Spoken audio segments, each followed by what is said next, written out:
Hey, welcome back to the channel. If you're new here, thank you for showing up. My name is Jeremy Bursey, and I am the author of multiple genre books, including thrillers, coming of age, and adventure stories.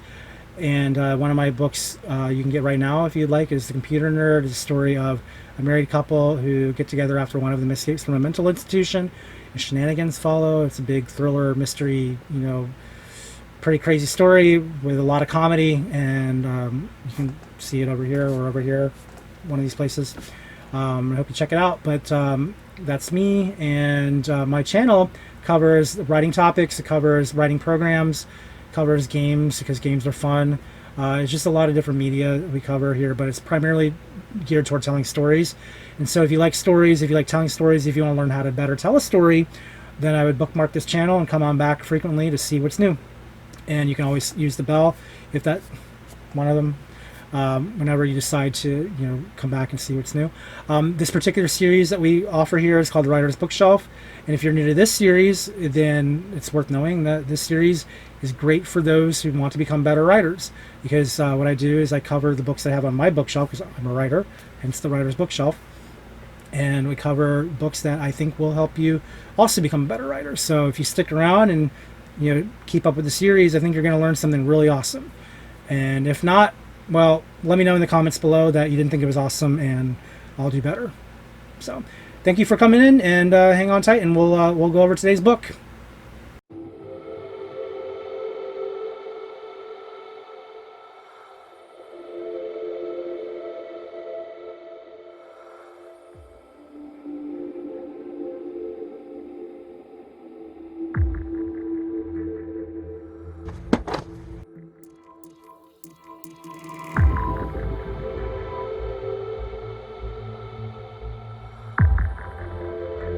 So this week's episode of The Writer's Bookshelf is going to cover another character book. As I mentioned last week, characters are the foundation for your story, and for you to have a compelling story, you need to have compelling characters. Every writing book is going to tell you that, but what they don't often tell you is how to do that well. The books that we're covering this season, at least in the first half, are going to help you become better at developing characters. And this week's episode is one of those books. It's called The Writer's Guide to Characterization. It's by last week's author, Lynn Schmidt. I should probably not cover her name when I show it to you. This is definitely a companion book to the other one that we covered last week. And just like the other book, you can see that I never finished it. My old Firehouse coupon is still in here as my bookmark. Sorry, looks like this.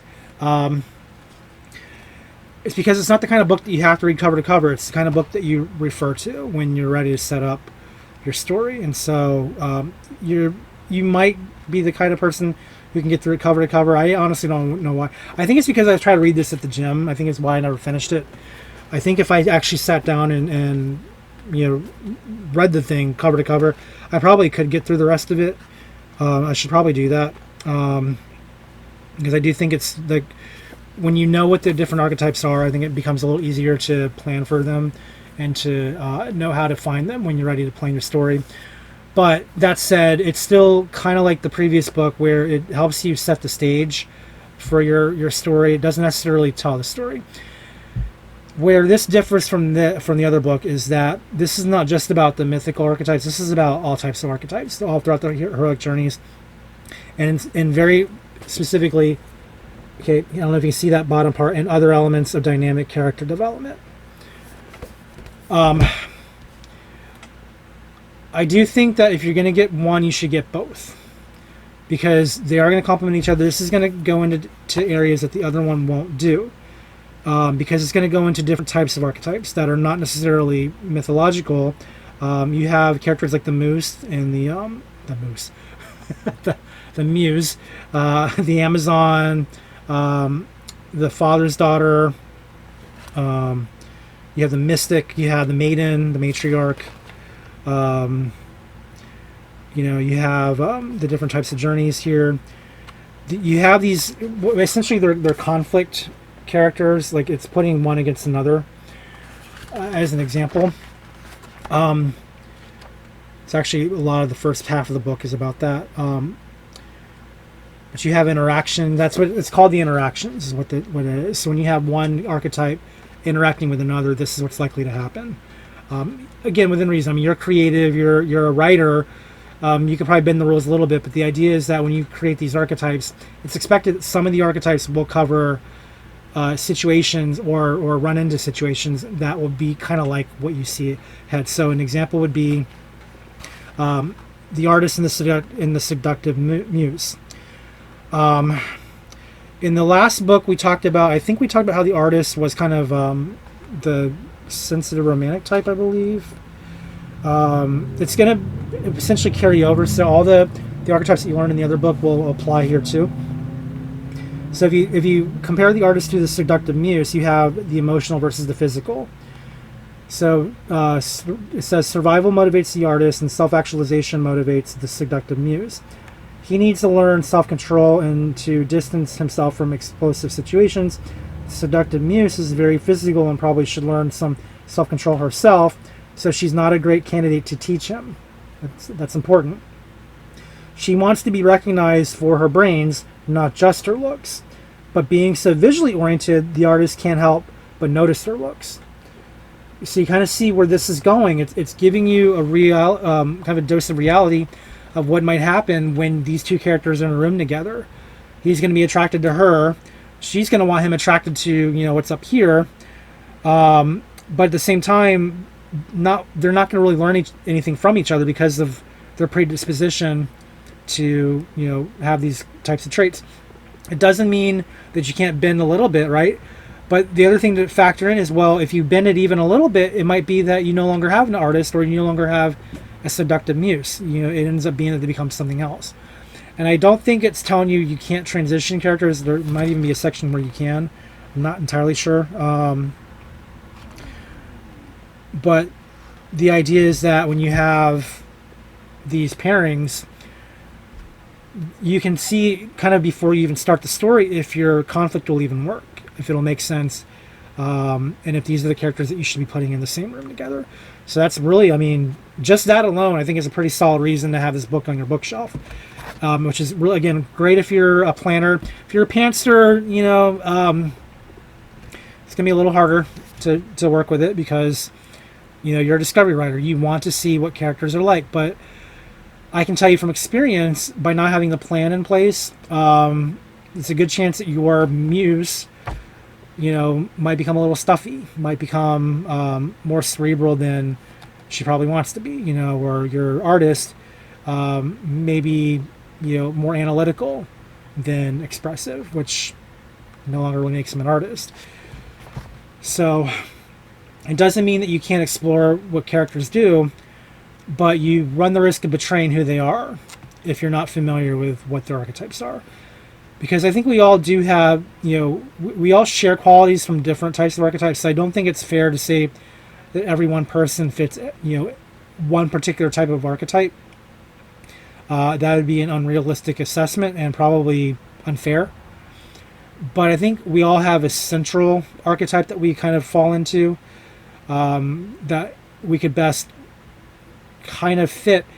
In story, you want nuance, but you also want recognition. You want recognition that there is conflict. And by having a more identifiable archetype, you're more likely to have a more identifiable conflict. And you're certainly more likely to keep it under control. You're more likely to have a character that isn't flippant or he doesn't just change his mind on the dime and suddenly become something that he was never designed to be. So in my last video, I made a reference to my tennis player superhero. His character type is, he's an explorer, but he's also kind of lazy when it comes to his downtime, but he's very aggressive when it comes to competition. Again, he's a tennis star, not accidentally. He pursued tennis. He got good at it. He made it his life. His motto is he's willing to put himself in the face of danger in order to be a tennis star. Like there's a stalker chasing him, trying to kill him, and he doesn't want to go into hiding because first of all, how can he? Everyone knows who he is. But also, that's his life, that's his profession, that's his identity. He's a tennis star. That's how people know him, and that's how he's respected. That's another part of the story. But he can't just give it up because somebody's chasing him. But he kind of has to because someone's chasing him, and this person cannot be stopped. Not without some serious decision making. And so that becomes a conflict because you have basically two relentless people who are relentless for opposite things. And those opposite things are in conflict with each other. You know, he wants to keep his career. The stalker wants to end his everything. And when you have two determined individuals clashing that way, you have a pretty compelling story. But his weakness is that when he's not fighting, he's kind of lazy. He's kind of a bum. And that's kind of where, if I had planned it out a little better, I don't know that I would have given him that trait. That was a product of organic writing, his laziness and his downtime. I don't know that it's authentic to his character. It could be. I decided that it is. But does that make him a good character? I don't know. Because archetypally, if that's a word, we probably do want him to be a little more centered on something that we can identify so that we know how he'll respond, or at least believe in the way he responds to people or things when certain conflicts arise. Likewise, when we have villains coming at him, because again, it's a superhero story, ultimately. It doesn't start out that way, but it becomes that. That's to mean he's going to be up against some really powerful villains. And when he's just a tennis star, who's kind of a mortal man, going against these, villains who are, more than ordinary, it's not an easy fight. He gets his butt kicked pretty hard, almost fatally, because he's not equipped. But I know that because of his archetype, because he's the kind of guy who he's very driven, but he's also resistant to anything that's not what he wants. And he doesn't want to be a superhero. He wants to be a tennis star. So all of his focus goes into tennis. And where that will benefit him eventually, because he's got very good aim, doesn't really help him in the crime fighting unit very well. So these are the things that you can play with in the conflict when you're setting up your archetype, is who is this person I'm creating? In this book, like the other one that I talked about with the mythic heroes, is this will cover in more broad strokes what these archetypes look like and how you can use them in contrast to others.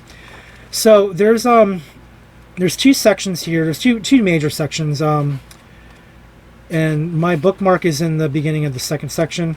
So there are the human archetypes that we have, the male and the female, and it's got their interactions here. You got your heroes and your villains, and again, it's got your definitions. It's got a lot of the stuff that the other book has. And it goes, of course, your introduction on how to read the book and how it deals with psychology. It uses Jungian psychology. And then some of your chapters include the female heroes and villains, the female interactions, male heroes and villains, male interactions, and then romantic relationships. That's your first part. But then you go into part two, your animal archetypes. And so the animal archetypes deals more with like personality, and that's, again, where I left off. So I can't give you a full commentary on that section, but it still gives you examples of how they might be used. So like here's an example of, is it the bear? Is that what I'm looking at? The buffalo. It gives you sort of examples of the buffalo, and Eat, Pray, Love is on there. Pursuit of Happiness is on there.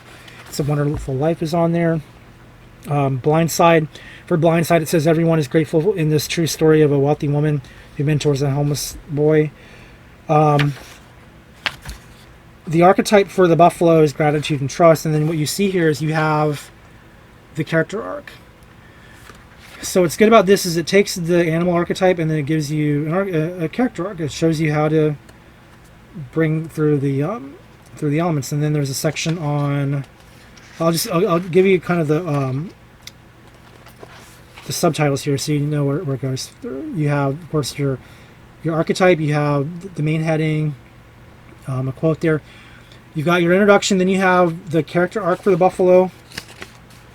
You have story examples, which we just talked about. You have why your character might resist this lesson. So, the point of this animal archetype is to teach you a lesson.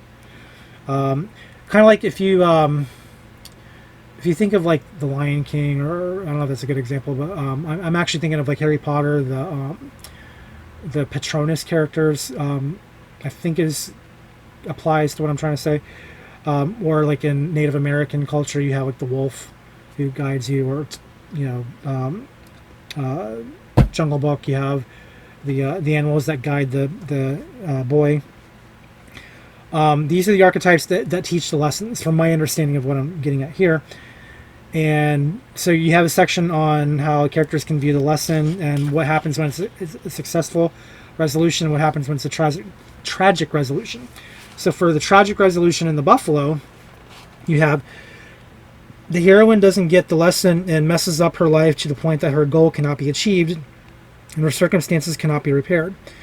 She must let go and move on. In an alternate version, she can learn the lesson in the end, but she isn't going to achieve her goal. And in the meantime, her whole life has changed. She learns the lesson, but it's too late. Actually, that was, I talked about my character, or talked about the book in the last video. I think it was the last one. Or no, it might have been the recap. We're doing them all in one night, so I did it in one of them. I talked about my story, Cards in the Cloak. I think it was the recap video.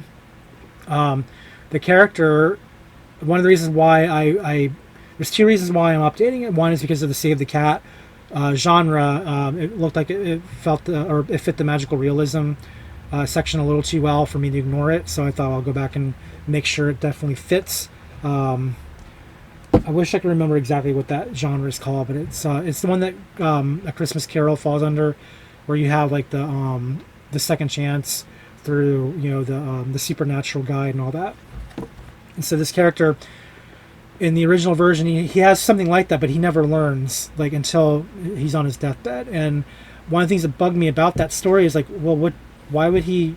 What's the point of the story if he doesn't learn it until the end of his life? That's kind of dumb. What is he going to do about it? Seriously, what's he going to do about it? So I thought, well, maybe I need to rewrite the story so that he has an opportunity to fix his mistake. And by proxy, the reader can also learn the valuable lesson, blah blah blah, in that story. And so that's what this reminds me of, is the tragic resolution of the Buffalo. And I might see that and think, well, okay, well, maybe I could use that ending. Maybe that's sort of the point, is if you don't learn it, it will be too late. So the next section is how you can illustrate this lesson. Then you have the twist and the audience interest. So those are your sections.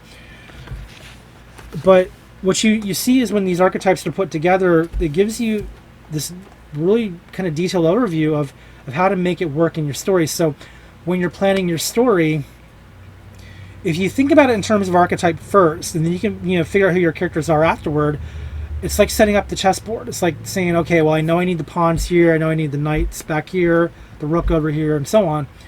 It's like you already know which pieces you need in order for this story to work.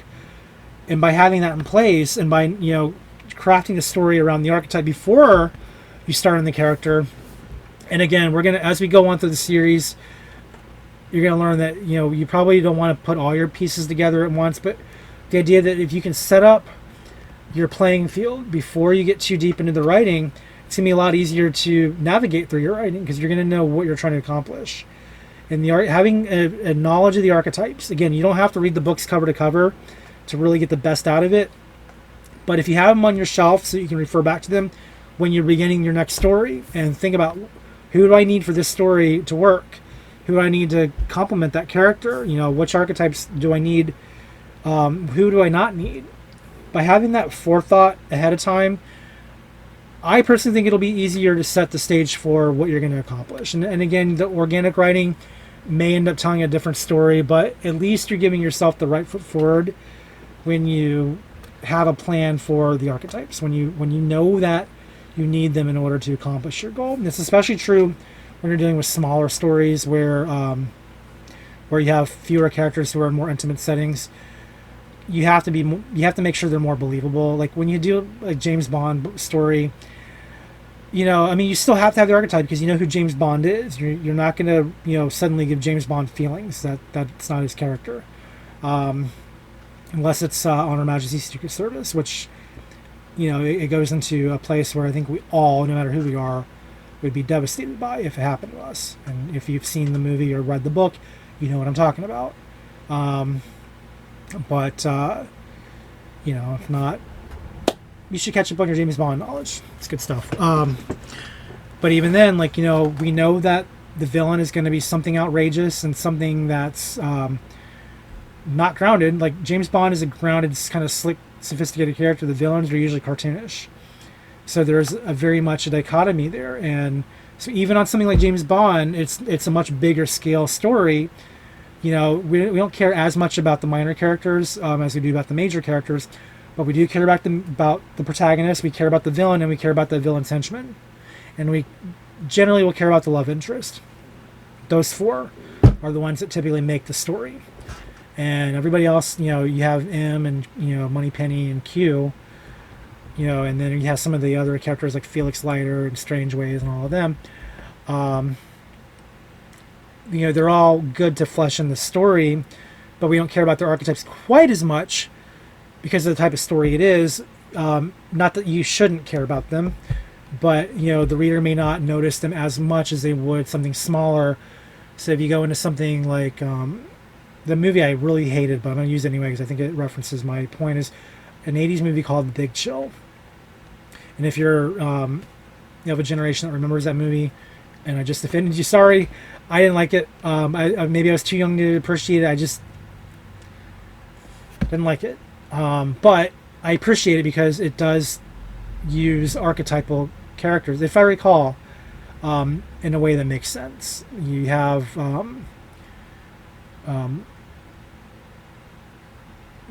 these different players basically trying to figure out how to interact with each other during this ice storm, and all the conflicts that come out of that. And it's like they're friends, blah blah blah. Again, if you see the movie, you know what I'm talking about. It works as a story, as a movie, because the characters work together. And if you had characters that were too similar, it wouldn't be as good. I never saw The Hateful Eight, but I think that probably does the same thing. So I think you have just the right mix of character types in order for the story to have the right conflict. And so it keeps it interesting. And so that's why we have these books, and why I think you need to plan your pieces before you start fleshing each one out. So I think that's all I want to say on this book. It's set up in a lot the same way that the other one is.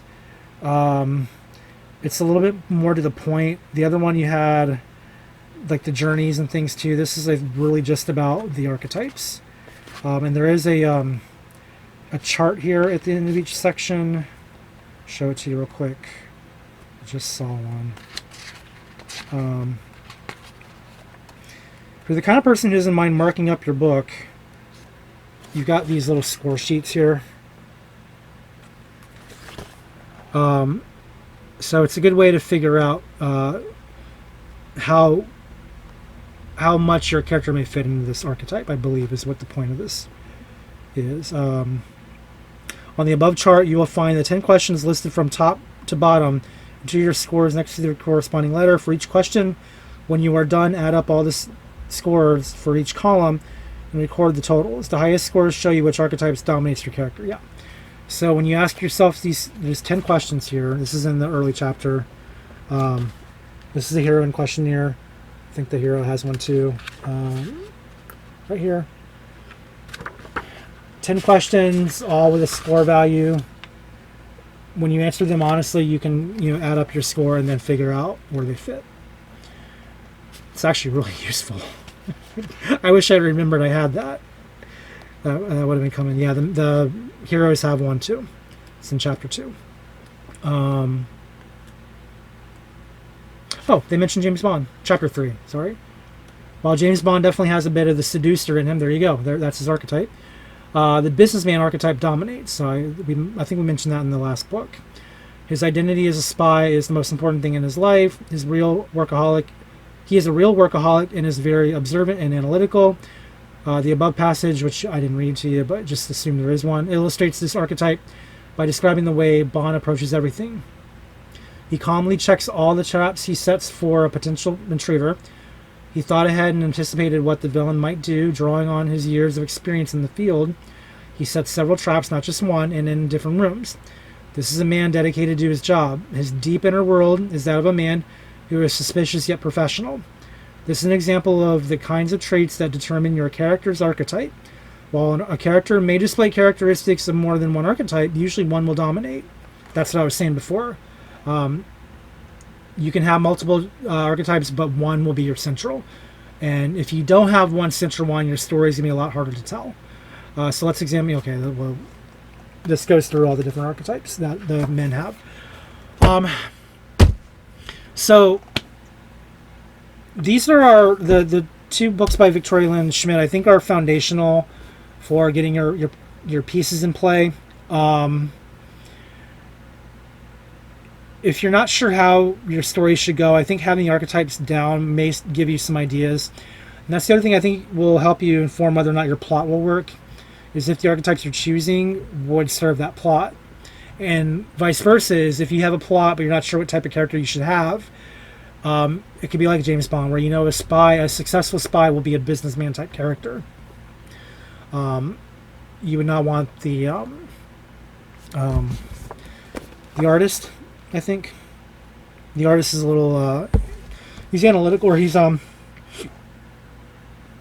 artist might indulge in the traps. I think the artist would be more to the villain standpoint, because the artist would be like, he revels in his contraption.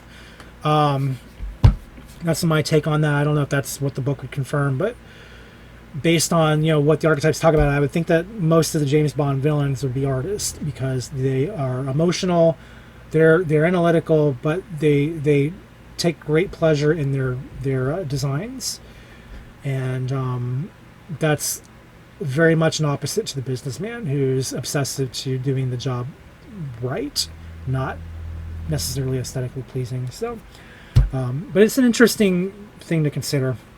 So that's the Writer's Guide to Characterization, and hope that you guys like the series so far. Hope you like the books. Again, don't take my comment that they're boring to heart.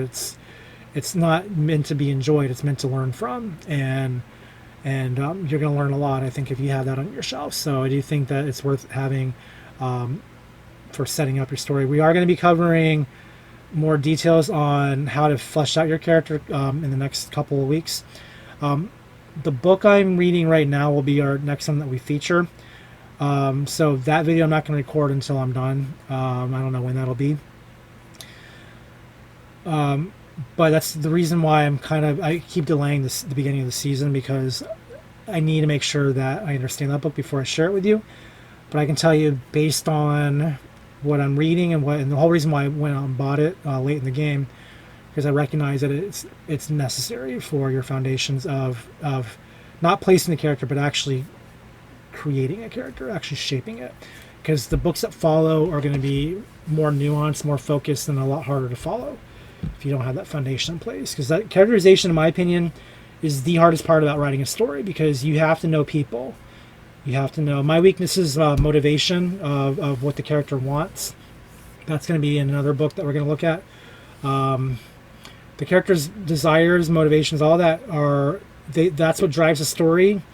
And as someone who doesn't get out of his house very often anymore, like, all I want is to pay my bills and eat a good meal every so often.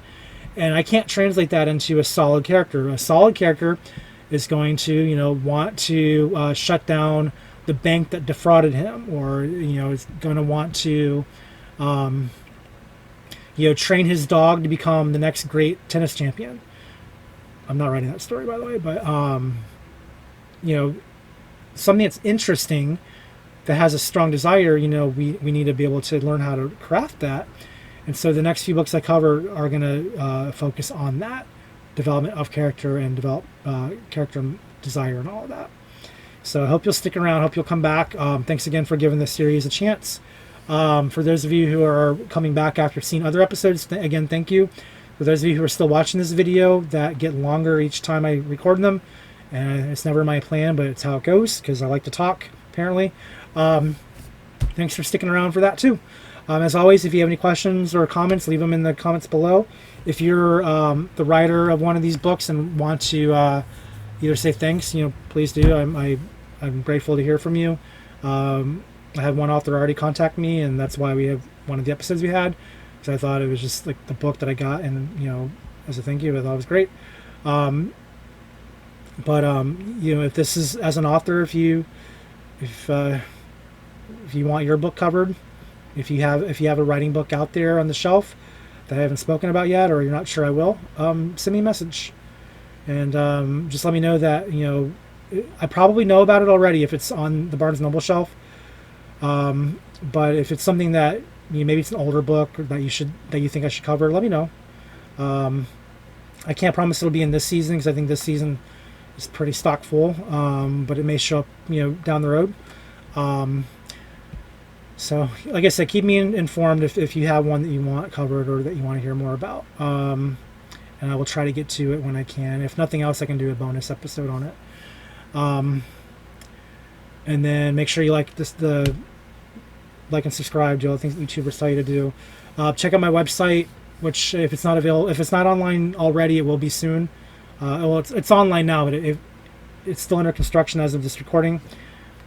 If you see Santa Claus, then I'm still building it. But if you see the splash page, we're open, and you should check it out. It's gonna be pretty awesome. If you are a reader, you're gonna get something out of it because my books are on there. But you're also going to find something I have called the Book Ideas Generator, and it'll allow you to tell writers what you want to read. And then if you're an author and you want some ideas for your next book and you're not sure where to go, or you're not sure what readers want, the idea is that you can find out what they want by checking out this source. As of right now, no one really knows about it yet. It's still just my examples, but I'm hoping you guys will start filling in some requests for writers to see, and for you authors for you to get your ideas there. So I hope to have some interaction soon, but you can certainly check that out now. You don't have to wait till the site is open to do that. Just check out my video on the Book Ideas Generator. It's a few back from this. You will see the link to the dedicated page, and it's independent of my site. It's just I'm using an embed source to put it on my site, but you can interact with it either on my site when it's open, or on the source that I use. So either one's fine. But definitely use it. That's what it's there for. I think that's everything for today. Once again, thank you for sticking around, and we'll see you next week with another book on characterization. And it'll be if it's the one that I'm reading right now, it's a good one, and you'll want to come back. And it's not boring. It is comprehensive, and it's a solid foundation. And the whole reason why I spent $20 more in the last couple of weeks, because I wanted to make sure you guys knew about this book. So that's your spoil, or that's your sales pitch. Come back. All right. Talk to you all later. Thanks. Bye.